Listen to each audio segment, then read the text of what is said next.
Bonjour et bienvenue sur First Look, aujourd'hui consacré à l'iPhone 4. Pour marquer ses différences avec les précédentes générations, le nouveau design de l'iPhone 4 allie verre et acier. Le plastique de l'iPhone 3GS laisse donc sa place à du verre haute résistance, traité pour limiter les traces de doigts. Ne vous attendez pas à des miracles sur ce point. L'acier entourant l'iPhone 4 est censé faire office d'antenne, mais dans les faits, c'est plutôt le contraire. Si vous tenez l'iPhone 4 comme ça, en évitant de toucher la bande noire qui est en fait un isolant entre les antennes GPS, Bluetooth, Wi-Fi d'un côté et GSM 3G de l'autre, tout va bien. Mais si vous prenez l'iPhone à pleine main, la paume en contact avec la partie métallique, on assiste rapidement à une baisse de la réception réseau, voire dans certains cas une perte momentanée. Un iPhone qui ne peut plus téléphoner lorsqu'on le prend en main d'une certaine façon, c'est plutôt fâcheux, mais pas nouveau. D'autres mobiles sont touchés, mais dans des proportions moindres. Seule solution, acheter la housse Apple qui, comme par hasard, protège cette partie métallique, ou pourquoi pas pour les plus bricoleurs, fixer un morceau de scotch sur le trait design iPhone 4. C'est d'autant plus fâcheux que l'iPhone 4 nous avait convaincus, notamment grâce à son écran. Appelé Retina par Apple, ce n'est pas un écran AMOLED, mais une dalle classique LCD exploitant la technologie IPS.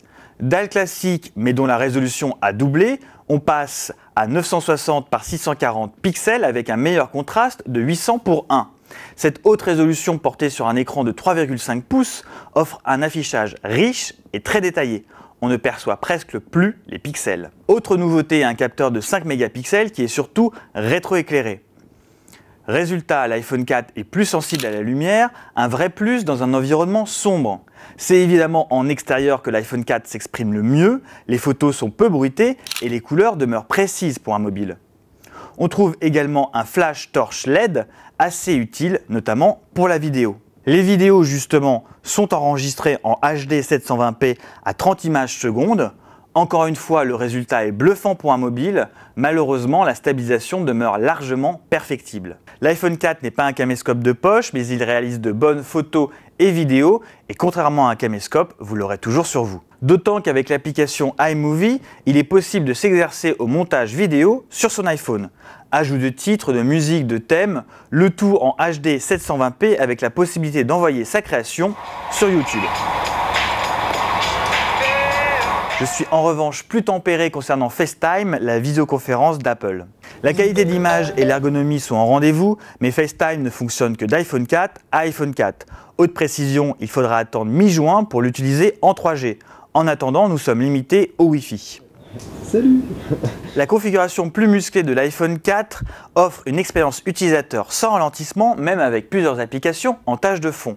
Et avec une batterie de meilleure intensité, on dépasse désormais la journée d'utilisation intensive.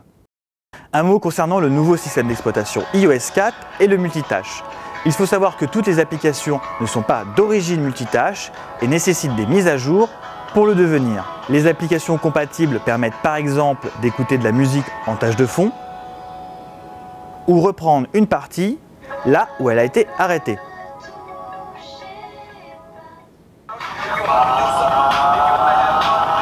Pour finir avec probablement la question la plus importante, est-ce que cet iPhone 4 vaut le coup? Si vous avez déjà un iPhone 3GS, vous l'avez sûrement mis à jour et vous profitez du nouveau système d'exploitation iOS 4. Dans ce cas, le passage vers un iPhone 4 ne me semble pas obligatoire. Pour les autres, sachez que l'iPhone 4 est très réussi au niveau matériel, mais qu'il est également touché par de gros problèmes de réception réseau. C'était Alexandre Billot pour CNET France. Merci et à bientôt.